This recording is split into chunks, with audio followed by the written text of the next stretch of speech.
आप जानते हैं मेरे साथ डिबेट करते हुए आपको अरसा हो गया है। अच्छा, सम्मान का सम्मान होगा, और अगर आप मेरा सम्मान नहीं करेंगे तो मैं जानती हूं फिर क्या करना है। सही पकड़े हैं। तो आप तमीज के दायरे में मर्यादा में रहकर बात कीजिए। आरोप मत लगाइए, आरोप मत लगाइए। सुनिए, ये गलत बात है। मैंने बिल्कुल चुप। राजकुमार भाटी जी, मुझे किसी से जोड़ने की कोशिश मत कीजिए। आप अपनी बात कहिए, मैंने रोका नहीं है, पर अपनी बात में रूबिका लियाकत को मत लाना। देखिए, इस तरह धमकी की बात मत करिए। आप असभ्यता प्रयोग मत करिए। अभी बता है भाई। अच्छा, आप ज्यादा खुदा नहीं है, आप खुदा मत बनने की कोशिश भाटी जी, मुझे जो कहना शालीनता से मैं बात कर रहा हूँ। नमस्कार दोस्तों, स्वागत है आपके YouTube चैनल द युवा डिबेट में। तो आज की डिबेट में दोस्तों हम लोग देखने वाले हैं रूबिका लियाकत, जो कि एंकर हैं। वही दूसरे और दोस्तों हम लोगों को देखने को मिलेंगे राजकुमार भाटी। तो देखिए दोस्तों, किस तरह से राजकुमार भाटी अभद्र शब्दों का प्रयोग कर रहे थे रूबिका लियाकत जी के ऊपर। तो रूबिका लियाकत जी काफ़ी तगड़ी सुनकर रिलाई करती दोस्तों, और अंत में राजकुमार भाटी जी को माफ़ी मांगनी पड़ती है। तो डिबेट काफ़ी ज़्यादा जोरदार होने वाला है। तो डिबेट में आप अंत तक जरूर बने रहिएगा। और अगर गाइज डिबेट आपको पसंद आए तो प्लीज़ गाइज वीडियो को फटाफट लाइक और हमारे चैनल को सब्सक्राइब करना ना भूलिए। तो चलिए देखते हैं, ये शुरू करते हैं। मुझे बहुत प्रसन्नता है ये देखकर कि भारतीय जनता पार्टी और भारतीय जनता पार्टी के समर्थक अखिलेश यादव से कितने घबराए हुए हैं, कितने डरे हुए हैं, कितने परेशान हैं। प्रधानमंत्री एयरपोर्ट का शिलान्यास करने के लिए आते हैं तो निशाना अखिलेश यादव पे साधते हैं।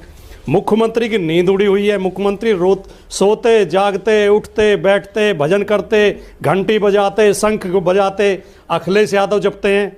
इनके एक ये अवैध प्रवक्ता जो भारतीय जनता पार्टी के हैं, वैध तो हैं नहीं, कहते नहीं है खुद को भारतीय जनता पार्टी के प्रवक्ता, लेकिन है तो भारतीय जनता पार्टी के ही प्रवक्ता।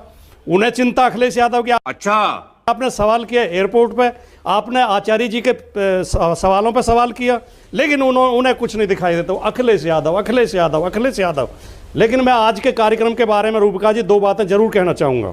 एक तो ये कि जिला गौतम बुद्ध नगर की सारी सरकारी मशीनरी प्रधानमंत्री की रैली में भीड़ जुटाने के लिए लगाई गई। तहसील, अरे सुनिए, बीच में मत बोले, कृपया बीच में ना बोल। सारे तहसीलदारों ने सारे पटवारी लगा दिए बस भरने में। ब्लॉक बीडीओ ने सारे सेक्रेटरी, ग्राम सेक्रेटरी लगा दिए। सारी आंगनबाड़ी कार्यकर्ता, सारे राशन डीलर सब बस भरने में लगाए गए, और फिर भी भीड़ नहीं हुई। 5-5, 6-6 आदमी गांवों से बसों में बैठ के आए। दूसरी बात, जिस एयरपोर्ट की आज नींव रखी है माननीय मोदी जी ने, 3000 परिवार तिरपालों के नीचे रह रहे, 3000 परिवार उजाड़ दिए गए हैं। किसानों के साथ धोखा किया गया है। गांव को शहर घोषित कर दिया गया। क्या? कि उन्हें सर्किल रेट का 4 गुना मुआवजा न देना पड़े। उनके अधिकार मारे गए, उनके अधिकारों का हनन किया गया। वो कई बार जेल जा चुके हैं, धरने पे बैठे हैं, आंदोलन कर रहे हैं, कोई सुनवाई नहीं हो रही है। मोदी जी केवल अरबपतियों के लिए योजना लेके आते हो। हवाई अड्डे बना रहे हो, बस अड्डे भी बना लो, बस अड्डे पे भी ध्यान दे लो। गरीब भूखे मर रहे हैं, गरीबों के पास बस नहीं है चलने के लिए, गरीबों के लिए सड़क नहीं है, गरीबों के लिए कोई काम कर लो। ये एयरपोर्ट बनना ही नहीं चाहिए था। गुड क्वेश्चन है ना? मैंने ऐसा कहा क्या रूबिका जी? क्या मैंने ऐसा कहा रूबिका जी? लेकिन ये अरबपतियों के लिए एयरपोर्ट है, हवाई जहाज में गरीब आदमी नहीं चलता है। और मोदी जी इसे बेचोगे कब? ये किसके लिए? अडानी को बेचोगे या अंबानी को बेचोगे? किसको बेचोगे इसे? जब आपको बेचना ही है तो जनता का पैसा क्यों लगा रहे हो इसमें? मैं समझ नहीं पा रही कि एयरपोर्ट बनने ही नहीं चाहिए, सबको साइकिल से चलना चाहिए। हाँ, आप समझ जाएंगी, बहुत अच्छी तरह समझ जाएंगे। मैं समझाता हूँ आपको। जब एयरपोर्ट अडानी अंबानी को चलाने तो अपने पैसे से बनाए। तू है कौन रे? जनता का पैसा इसमें क्यों लगाया जाता है? आप लगा के फिर उन्हें बेच देते हैं। वो फायदा तो नहीं पहुंचा। अडानी आज एशिया का सबसे अमीर आदमी बन गया मोदी जी की नीतियों के चलते। लेकिन ये अच्छा, बस एक में आप इतना मेरे ज्ञान में वृद्धि कर रहे हैं भाटी साहब, बस इतना बता दीजिए, वो दिल्ली एयरपोर्ट किसने बेचा था? तथाकथित रूप से, क्योंकि आप बेचा, आप बताइए ना। मैंने कहा कि दिल्ली पे एयरपोर्ट, मोदी जी ने एक भी एयरपोर्ट नहीं बेचा। आप गारंटी दे सकती हैं? आप पत्रकारिता करती हैं या क्या करती हैं आप? अभी बता दे भाई, अभी बता दे। बताइए, क्या आप पत्रकार होने के नाते आपको जानकारी नहीं है कि मोदी जी एयरपोर्ट बेच रहे हैं? नहीं जा रहा है सर। क्या लखनऊ एयरपोर्ट पर अडानी एयरपोर्ट नहीं लिखा हुआ है? संचालन की जिम्मेदारी देना और एयरपोर्ट बेचना दोनों अलग चीजें हैं। ऑटो को किराए पर लेना और ऑटो को बेच देना दोनों डिफरेंट चीजें हैं। इस देश को मूर्ख मत बनाओ रूबिका जी। अरे मूर्ख आप बना रहे हैं भाटी साहब। देश को मूर्ख मत बनाओ, देश को मासूम जनता को बेवकूफ बनाना छोड़ दीजिए। संचालन अलग चीज होता है, बेचना अलग चीज होता है। बात तो सही है। अभी और सुनिए, काटेंगे, सीटी हम बजाएंगे, बस कहाँ रुकेगी हम तय करेंगे, लेकिन बस बिकी नहीं है। बस के टायर बिक गए, हॉर्न बिक गया, सीट बिक गई, लेकिन बस नहीं बिकी है। बस अच्छा सुरक्षित एक है। सेकंड भाटी अरे साहब, रूपका जी, एक कृपा सेकंड, करो एक इस देश सेकंड पे। भाई, भाटी जी इस एक सेकंड देश के- सुनिए। भाटी जी, अभी पिछले चुनावों में आपका एक एक पॉलिटिकल जो स्टेप था, कदम था, कोई और शख्स ले रहा था, ठीक है, आपने उसे हायर किया था कि वो सारे फैसले ले, समाजवादी पार्टी का किसके साथ विलय, किसके साथ गठबंधन होना चाहिए, किसको कितनी सीटें देनी चाहिए। हमारी पार्टी में कभी कोई और फैसला सुनिए, नहीं लेता है। आप सुनिए गलत मेरी बयानी बात। कर रही हैं। अरे प्लीज सर, आप गलत बयानी कर रहे हैं। आप ये कह राजनीतिक रहे आरोप हैं। आप बीजेपी के लिए अच्छा, छोड़ नहीं, दें। राजनीतिक आरोप नहीं लगा पत्रकारों रही को हूं राजनीतिक आरोपों में मैं नहीं ये पड़ना कह रही चाहिए। हूँ कि उस शख्स ने अगर आपको पॉलिटिकल हमारे एडवाइस दी, फैसले मतलब जो लेता है, वो हमारी पार्टी के समाजवादी नेता पार्टी लेते का हैं। अध्यक्ष हो गया? नहीं ना। अगर आप नहीं था, किसी कोई से भी नहीं था पॉलिटिकल हमारा एडवाइस political ले रहे advisor। हैं, नहीं। चलिए आप नहीं मान रहे हैं, आप नहीं मान रहे हैं, मैं आपको इतना मैं खुश कर देती हूँ कि आप नहीं मान रहे हैं। आपका कोई पॉलिटिकल एडवाइजर नहीं था, दो लड़कों को साथ आने के लिए किसी ने कोई राय नहीं दी थी।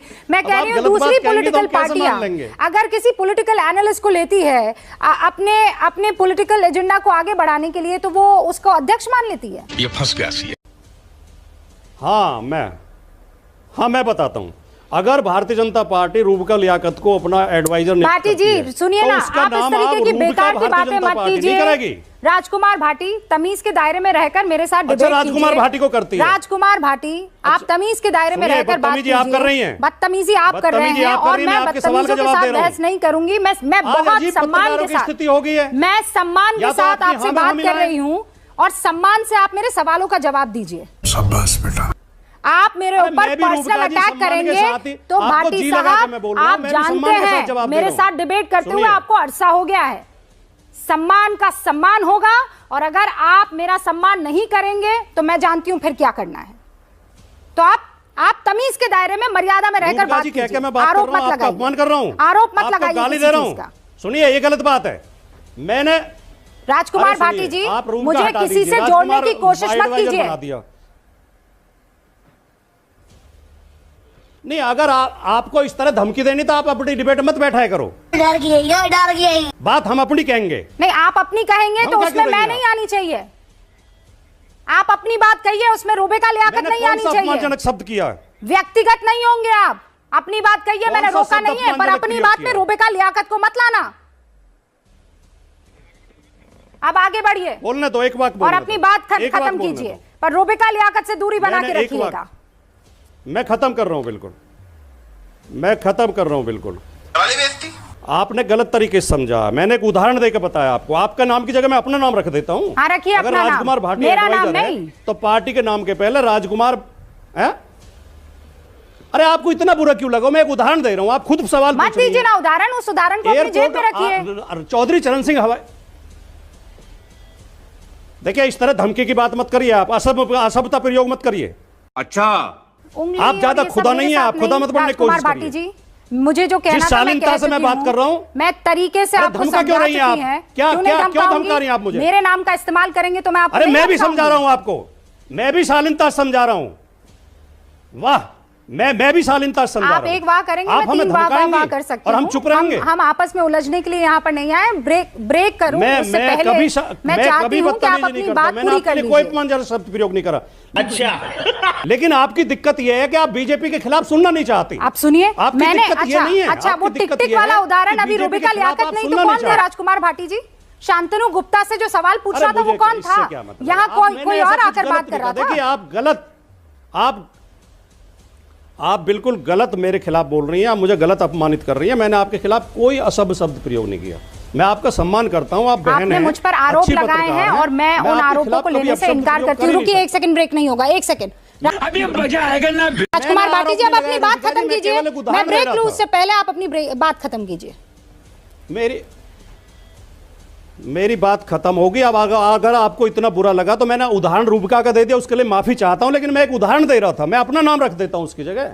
मैं केवल एक उदाहरण देकर बता रहा था। चौधरी चरण सिंह हवाई अड्डे का नाम अडानी एयरपोर्ट हो गया तो नाम नहीं चेंज करते हैं एडवाइजर का, ना अगर एडवाइज लेते हैं किसी से। मैं केवल ये उदाहरण आपको दे रहा था।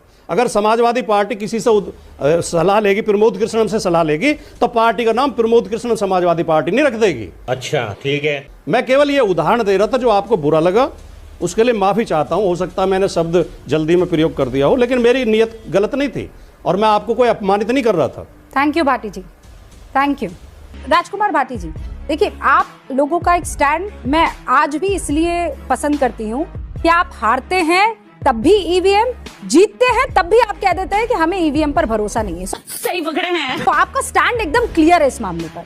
यहाँ विपक्ष के, चाहे वो कांग्रेस हो चाहे वो आरजेडी हो, जीते तो हम, हारे तो ईवीएम और हारे तो चुनाव आयोग। ये तरीका कहाँ तक जायज है? Good question.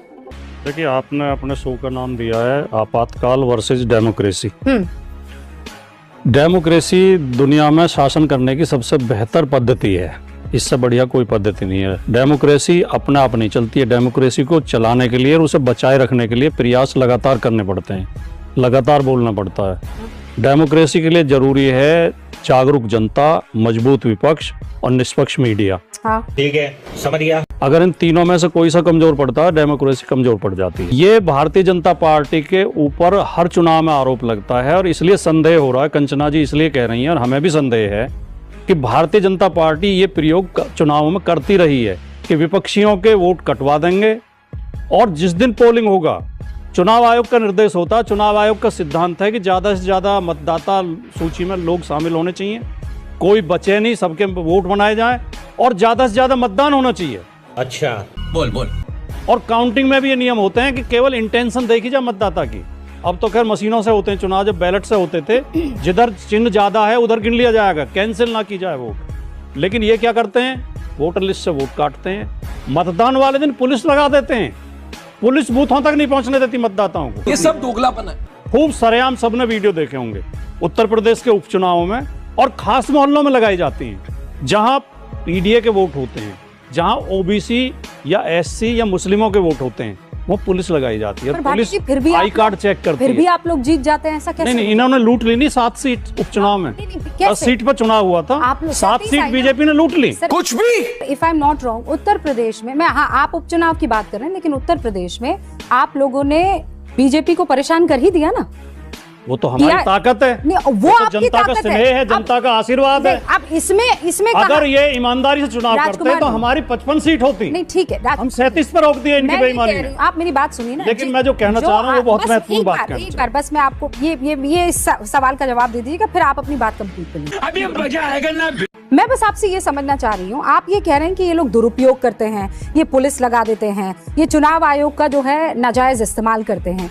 तो उत्तर प्रदेश जैसे इलाके में जहां इनकी तूती बोलती थी, जहां पर इनको सबसे ज्यादा अपना रसूख दिखाना था, ये वहां हार जाते, मतलब हार जाते, इतनी कम सीट लेकर आते, ये थूतू होती। देखिए, चंबल से सोचिए, अयोध्या हार जाते। 2022 में अखिलेश यादव जी ने प्रेस कॉन्फ्रेंस करके आरोप लगाया। वीडियो में अंत तक बने रहने के लिए धन्यवाद दोस्तों। अगर दोस्तों डेविड आपको पसंद है तो प्लीज़ गाइस वीडियो को फटाफट लाइक और हमारे चैनल को सब्सक्राइब करना ना भूलिए, और हाँ, कमेंट तो जरूर करिएगा।